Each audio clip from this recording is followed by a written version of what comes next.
Hello folks, welcome back to our recorded lectures for HI121. This is Barbarians at the Wall, the Xiongnu. So this is a new lecture for me. I have spoken about the Xiongnu before. I thought they deserved a little bit of a spotlight of their own, however. So lots of new material for me. We'll see how it all goes. I think there's a lot of interesting stuff here. Alright, so the Xiongnu are a relatively little-known people in the West, which is not what they deserve. Now, at the same time that the Qin dynasty is forming under the legendary first emperor in the 3rd century BCE, the Xiongnu are taking shape as the first nomadic empire in the historical record. Now, they're not simply important because of this. They're not simply important because of the size of their empire. Their activities inspired the Great Wall. Their empire was fairly long-lived. It was around in one form or another for about 3 centuries. They also may have been the forerunners of the Huns, who of course would go on to play a major role in the end of another empire in the West, one that you are likely more familiar with. More importantly, however, they illustrate an important pattern in ancient political organization. And specifically this pattern is that one state's centralization, in this case China's, can inspire otherwise divided peoples to unite in reaction.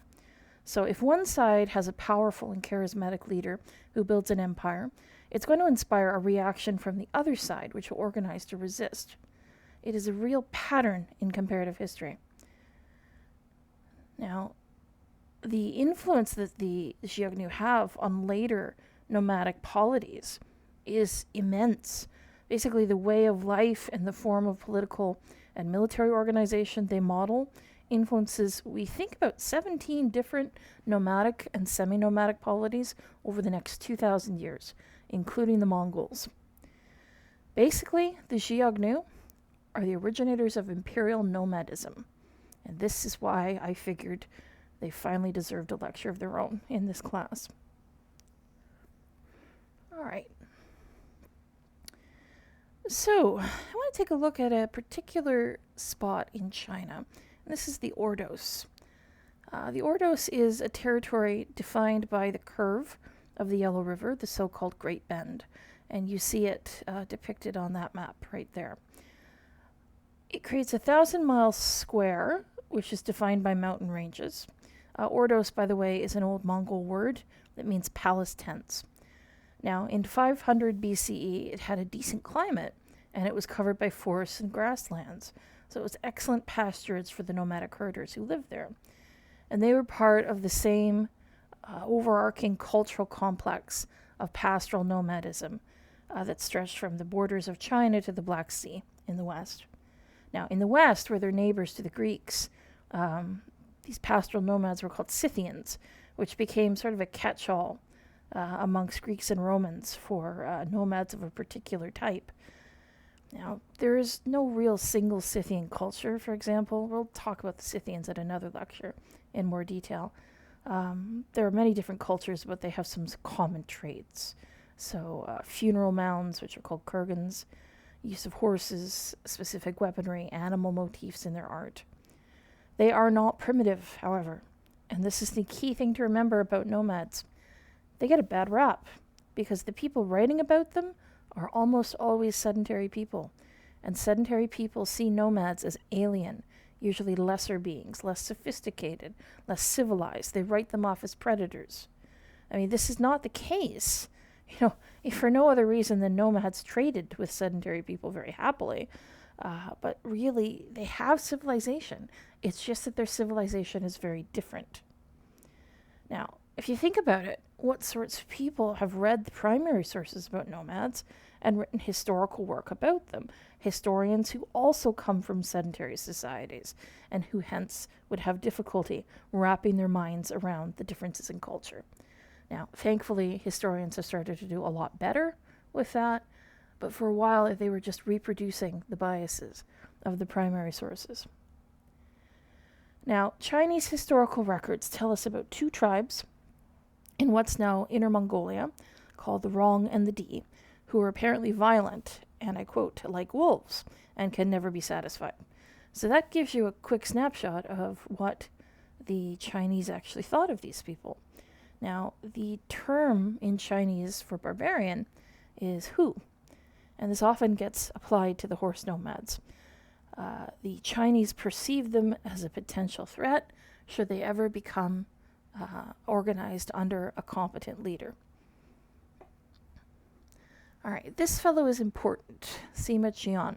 He's known as the Grand Historian. He is sort of the major source that we have for a lot of this time. He mentions the Rong and the Di. He also mentions 10 other tribes of barbarians. He says that they had their own chieftains, but that they were somehow coming together to form a single tribe. And it's unclear, reading Sima Qian, whether it was by conquest or something else. Now, he recognizes this process that often happens with nomadic confederacies, where they consolidate and then fragment and then consolidate again in different shapes.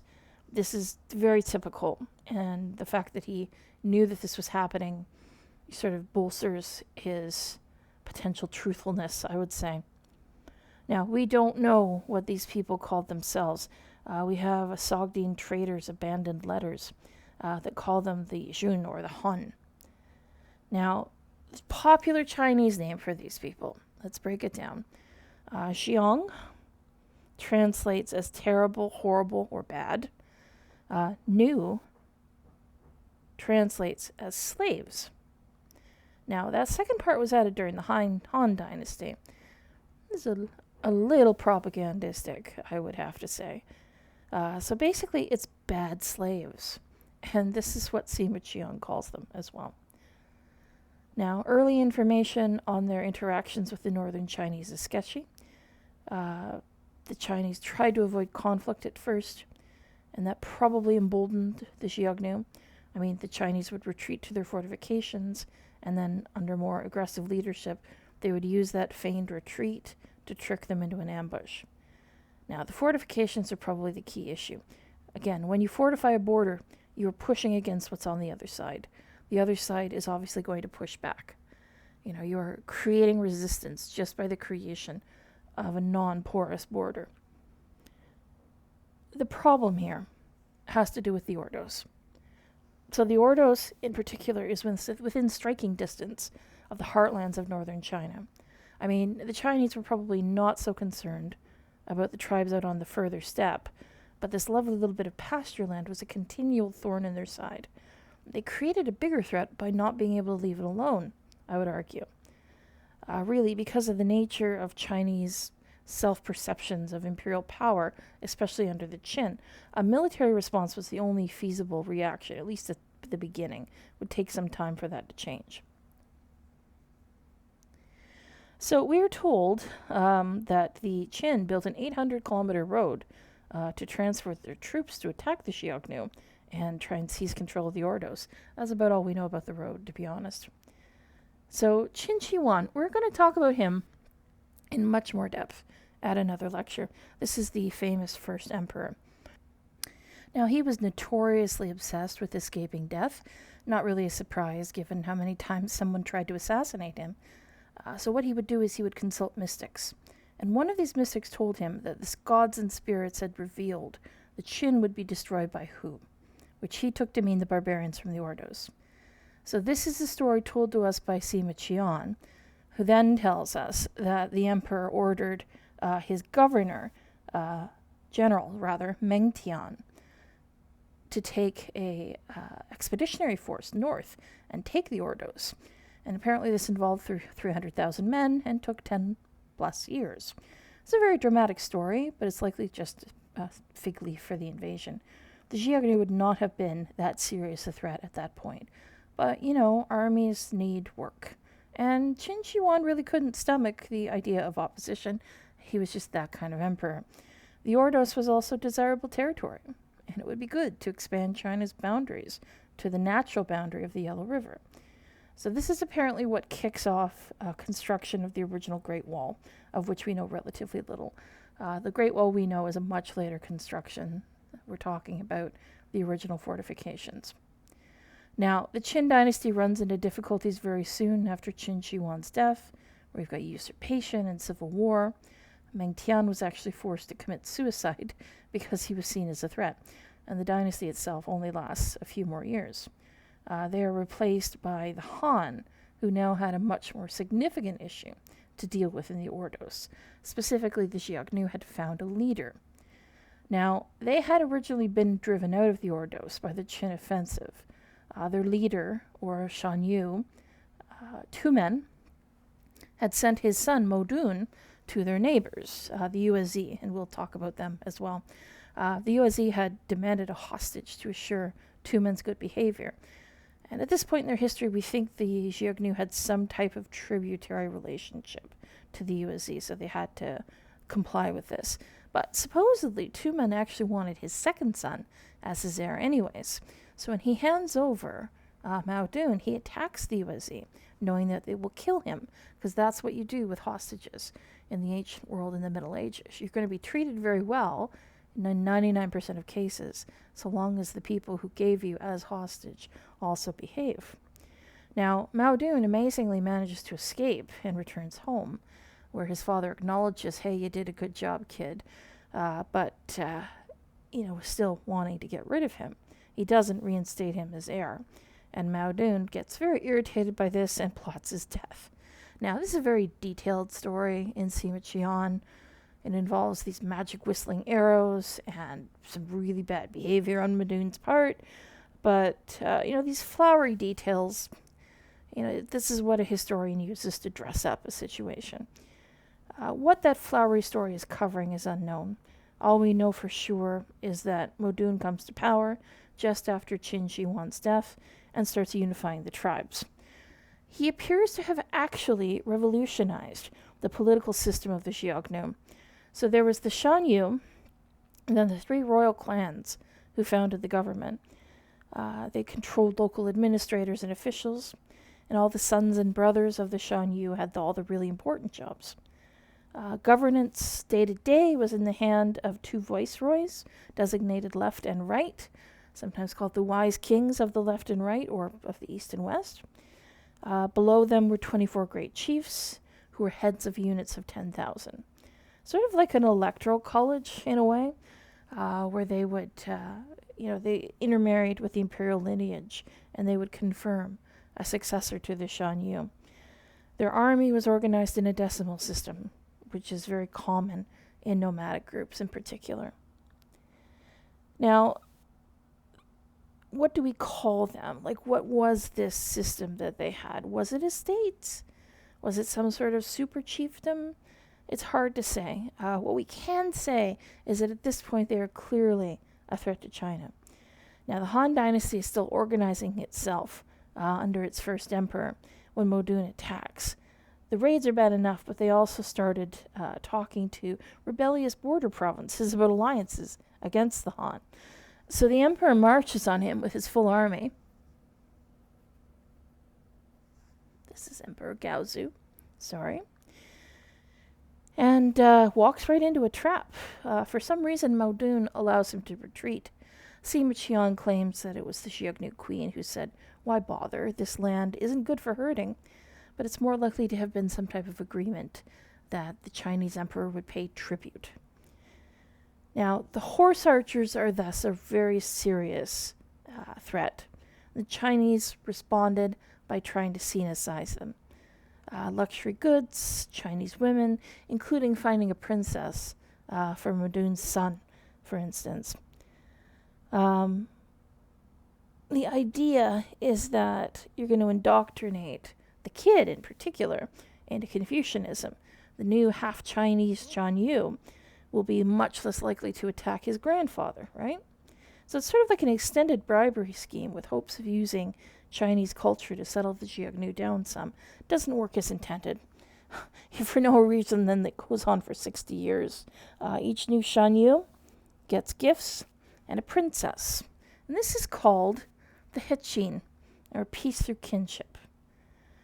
Now, some Chinese sources suggest the goal was actually to get the Xiongnu addicted to luxuries, except that it doesn't actually seem to have worked that way.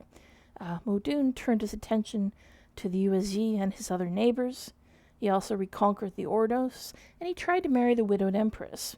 The Empress Liu apparently flew into a rage before remembering that she can't do much about this. So she sends him a message saying, she's old and her hair and teeth are falling out, so she's flattered, but probably not a good idea. And we are told that he actually apologizes in case he violated Han etiquette. Now, Modun eventually dies in his 60s. He continued to manage the relationship with China to prevent it from breaking out into open war again. There's no need for that as long as they continued to be tribute paying, after all.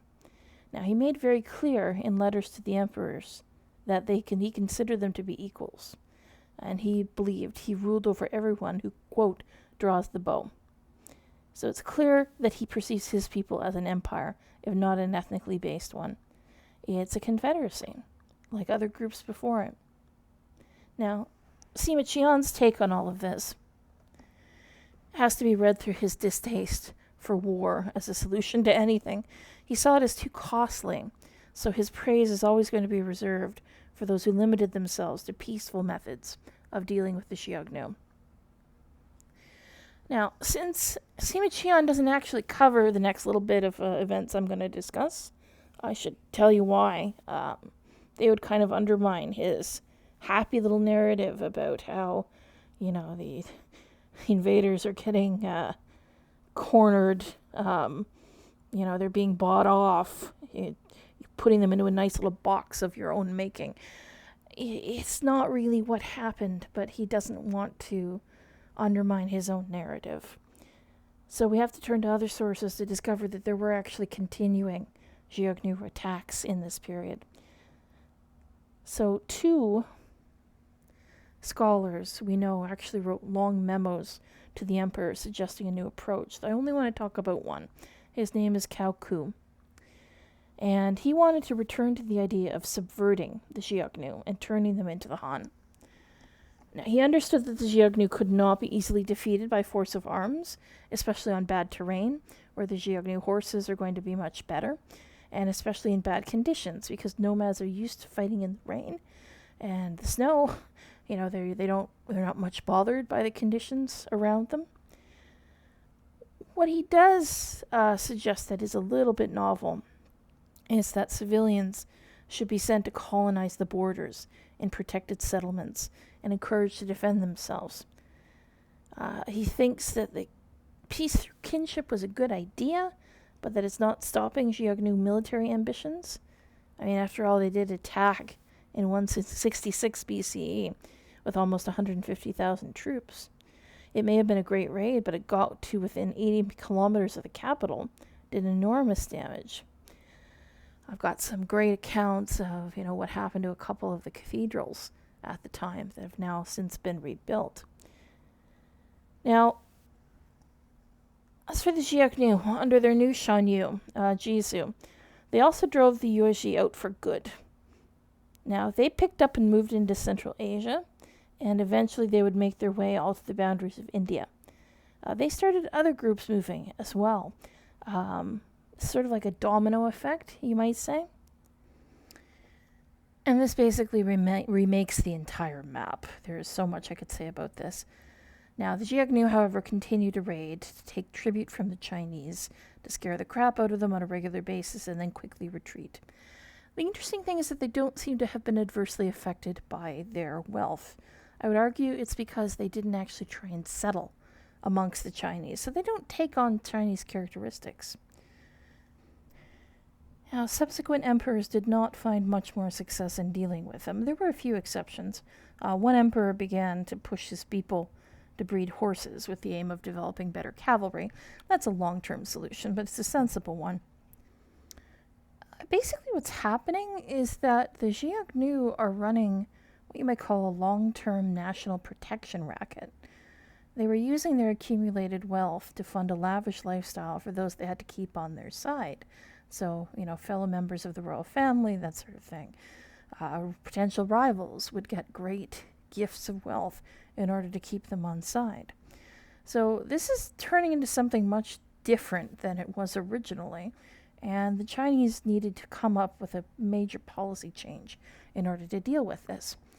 So Emperor Wu, who reigned from 141 to 87 BCE, had both the capability and the time on the throne to come up with a longer-term strategy, basically bribery and full-scale war.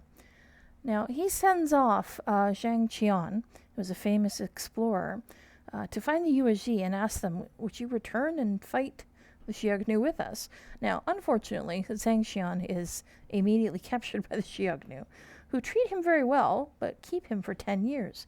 He even takes a Xiongnu wife. He eventually escapes and heads west. He meets the Yuezhi in current-day Uzbekistan, discovers they have no intention of going back. But then he travels through many of the great cities of Central Asia and takes all kinds of interesting information home. And this is important, and I will tell you why shortly. Now, meanwhile, the Xiongnu had signed a separate treaty with Emperor Wu, which they immediately broke, because again, protection racket. Wu, who was struggling with a very powerful peace faction at his court, took some time to respond effectively. He tried trickery, which didn't work. He prepped for a proper invasion, but it escalated slowly. He did have a number of successes, but the Xiongnu also successfully retaliated on a number of occasions. This was slowly turning into a cycle of violence that Wu couldn't really tolerate, especially once Zhang Qian came home and opened his eyes to the economic possibilities of trade with the western regions. This is what would eventually become the Silk Road, these routes. So in order to do anything permanent, he faced two major challenges. The first was the steppe, and this is the Mongolian steppe that transitions into the Gobi Desert. This is territory that no Chinese had ever successfully fought on, and it is territory that they could not hold. Secondly, the oasis states. So these are basically miniature kingdoms, 36 of them in Central Asia, that the Xiongnu technically ruled. He decided to set his sights on the latter, to take them individually and garrison them, and thus deny them to the Xiongnu and start cutting up their trade networks. If he was going to do this, it meant taking two pieces of territory. First, the Ordos, not unexpectedly, and secondly, the Gansu corridor. Now, this refers to a route that's sort of hemmed in by mountains to the south and deserts to the north. It's a strip of territory that nomads would come through when coming in to raid northern China from the west. In order to stop this, the Chinese needed to hold it. So this is a complicated strategic situation that would eventually have to end in an extension of the Great Wall. The long-planned invasion happens in 121 BCE, and it's followed up with by colonization, payments in silk, even princesses sent to the oasis states to marry into families there. But the war itself doesn't go well. It's very protracted. It's just about as costly as the first Han emperors and Sima Qian always feared it would be. But in the end, the loss of their western territories does undermine the Xiongnu. It lessens them in the eyes of their vassals who rise up against them. And eventually we see a succession crisis break out that brings them to more or less total anarchy. And China quite sensibly waited it out until the claimants were down to two, and one of them came to China for help. This was Huan He. He was received as a would-be vassal who was putting an entire empire under Chinese control. So, in other words, he was treated very kindly. His rival, Jiji, was still in control in the old Xiongnu homeland, but at this point it didn't really matter because now the Chinese had their pet Shan-Yu. Now, they exploited Jizi's strategic and diplomatic mistakes, and he wound up taking his people west into the steppe. Now, Huan He died in 31 BCE, created another succession crisis, but the Chinese remained in a peaceful tributary relationship with them. Each new Shan-Yu would come and pay homage. So how does this all end? Not really happily. So there's an emperor in the Han dynasty. His name is Wang Mang. He was an idiot. I really don't know any other way to put it. He nearly manages to wreck all of his predecessors' good work by playing stupid diplomatic games with the Xiongnu. So here's the thing you need to know about Eurasian nomads. They have a very strong cultural sense of propriety. We see this with Genghis Khan much later on, who was absolutely happy to abide by the rules of diplomacy. But, if you should ever do anything stupid like, kill an envoy of his or deliberately insult him, he will literally rain mayhem and blood down on your head. And Wang Mang just seems to have been reckless or, not able to understand that what he did would have consequences. He basically played stupid games and won stupid prizes. So he was supposed to send the Xiongnu a seal. The seal was a specific gift at a specific time of year that was recognizing the Xiongnu's status vis-a-vis the empire. And unfortunately, he, instead of providing the regular seal, he downgraded what the Xiongnu was called on the seal from the emperor of the Xiongnu to just the Xiongnu. It was a calculated insult. And when the Xiongnu understandably got upset with that, well, Wang Mang threw a little bit of a temper tantrum and said that he was going to change the Xiongnu's title to a Chinese term meaning surrendered slaves, and started to prep an invasion. Now, this invasion never happened because the emperor was incompetent, and just before this, he had tried to reform the currency, which had nearly destroyed the Chinese economy. The troops that were stationed on the border were close to rioting because of the poor conditions in their camps as they waited for a departure date that never came. Now, he also had a Xiongnu hostage, a little boy, who was executed when the Xiongnu raided. His father, the little boy's father, would become the new Xiongnu in 13 CE. Whoops. So the emperor had to order his envoys to say the boy was still alive. Now, he even continues to blow it, Wang Mang. He kidnaps more Xiongnu aristocrats who should have been respected as guests. And he also solicited crazy solutions to the Xiongnu problem. Now, the Xiongnu should have been able to take advantage of this, but continued succession difficulties and civil strife prevented them from doing so. So the Han are able to finish off the northern Xiongnu, but the southern tribes actually outlive the dynasty, and they create a short-lived kingdom that's eventually reconquered by one of the other Chinese states, and eventually the Xiongnu simply merged, we believe, with the local population. So there is a quick dip at the trough giving you some background detail on the Xiongnu. I would say if you're going to take one thing for sure away from this lecture, remember what I said about how differently you would feel in interacting with these documents as you did it more and more often. If you're still struggling, just keep fighting. You will get there. You will figure them out. All right?